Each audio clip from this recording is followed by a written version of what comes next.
French, though, got there first and built 2 forts near the area. Despite this development, groups of settlers from Virginia began moving there as well, to set up trade opportunities with the region's Indians.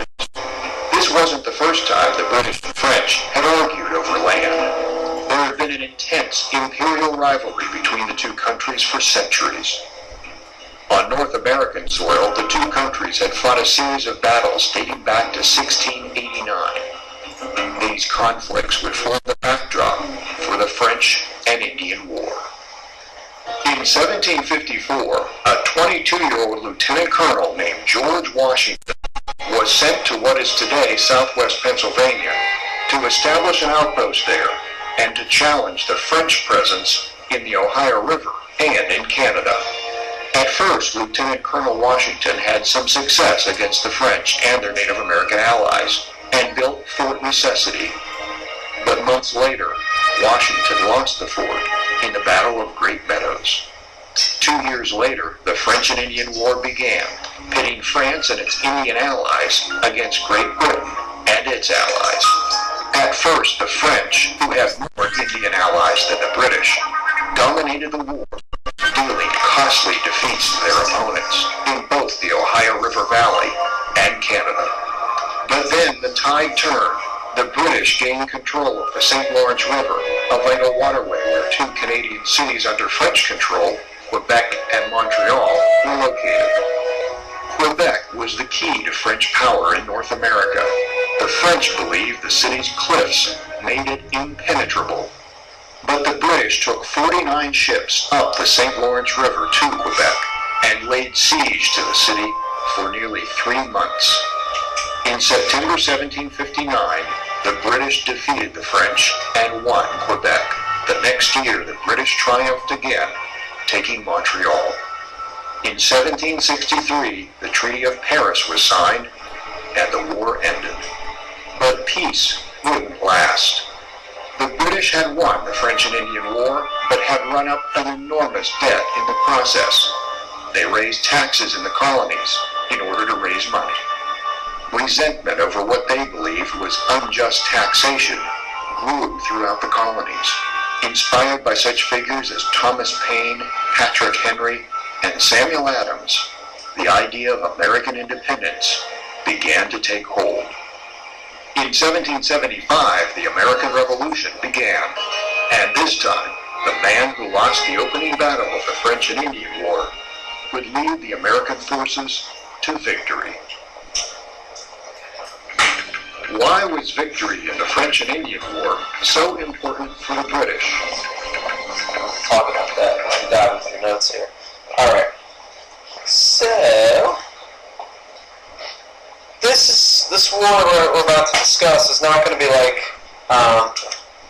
the American Revolution, where you're going to have to know. I mean, we're going to spend 2 weeks in the American Revolution. You're going to have to know 8 or 9 battles. You know, be able to explain, talk about the importance of what happened here. You know, we're really going to focus on a lot of the effect, all right, and the effect is ultimately going to lead us towards rebellion next week as we approach the revolution.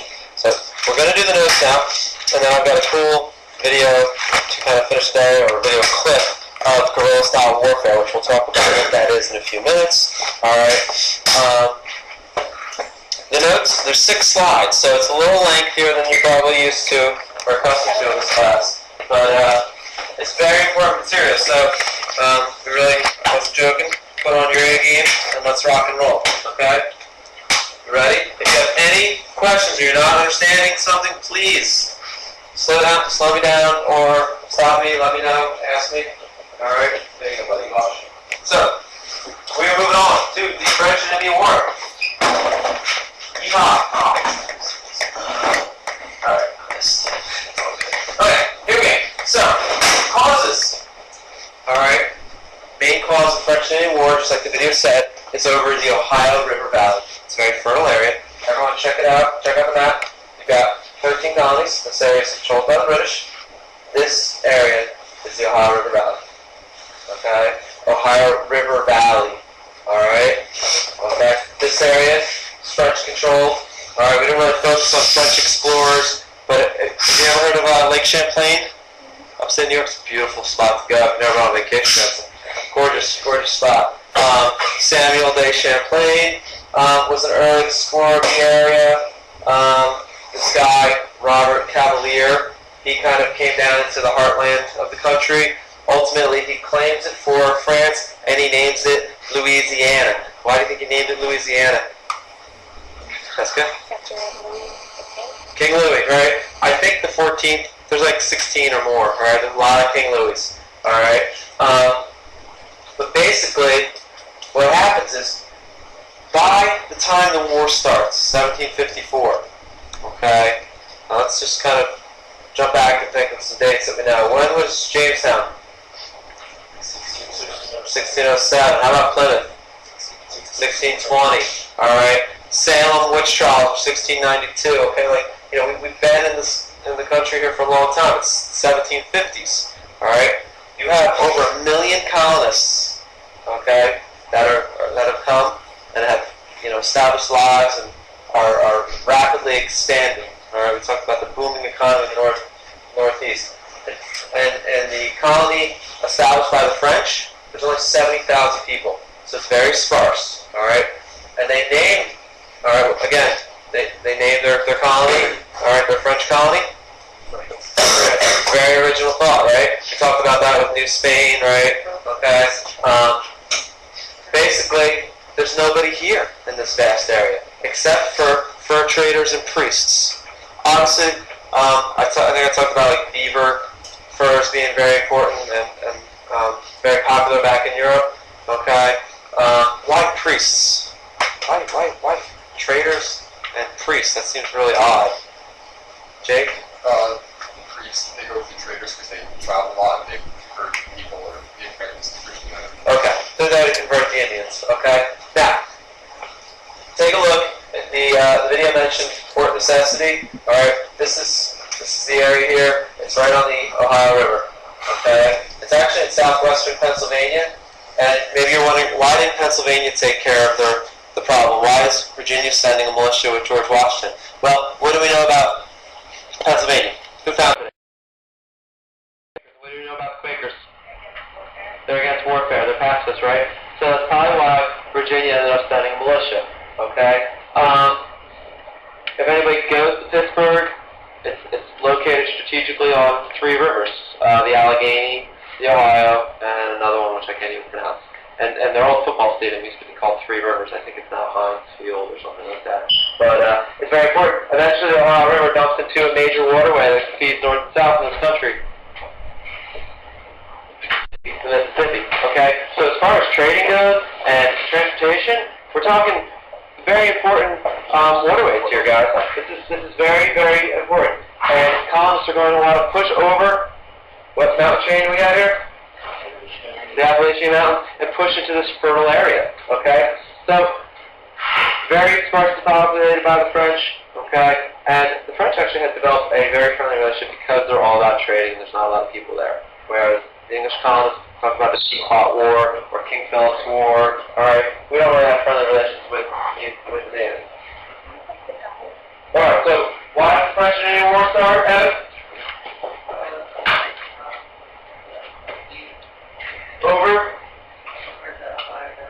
Over the Ohio Valley. You're grooving, man. Alright, let's move on. Okay, so the spark that starts it all, the video mentioned it. Okay. There's a French port, alright, in modern day Pittsburgh. Alright, the land had been given away by the colonists, by the English. So you have basically 2 people kind of claiming the land. You have very wealthy English planters who want that. So they sent the Virginia militia led by a young 22-year-old George Washington, okay? And basically, he's sent to evict the French, but unfortunately, he gets whooped militarily. He's forced to surrender, all right?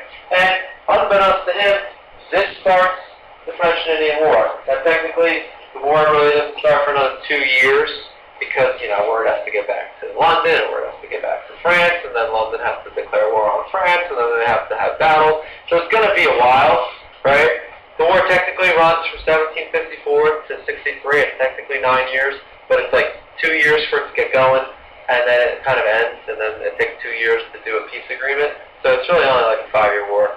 I'm not going to make you memorize the dates of the war, all right? But just a cool side note on Washington.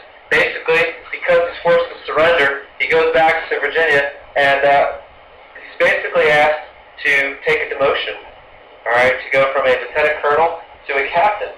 And he almost decides to quit his military career at that point. He just basically kind of do that as disrespectful. But probably because he's a colonist and because he was forced to surrender, he's asked to take a demotion. Now, when the war gets going, he ultimately will stay in the military, thank goodness for all of us, right? I believe he keeps his rank, but I believe he gets the pay of a captain is how that works through the French-Indian War for him. All right? And thank goodness, because without him, who knows where we'd be right now, all right? He is America's first stud, all right? He is the Mac Daddy, all right, of the law, okay? We will spend a lot of time talking about what a Mac Daddy he is. He's a hard boozer. He has a whiskey distillery. He's an excellent horseman and warrior, and he's a great dancer. The ladies love to dance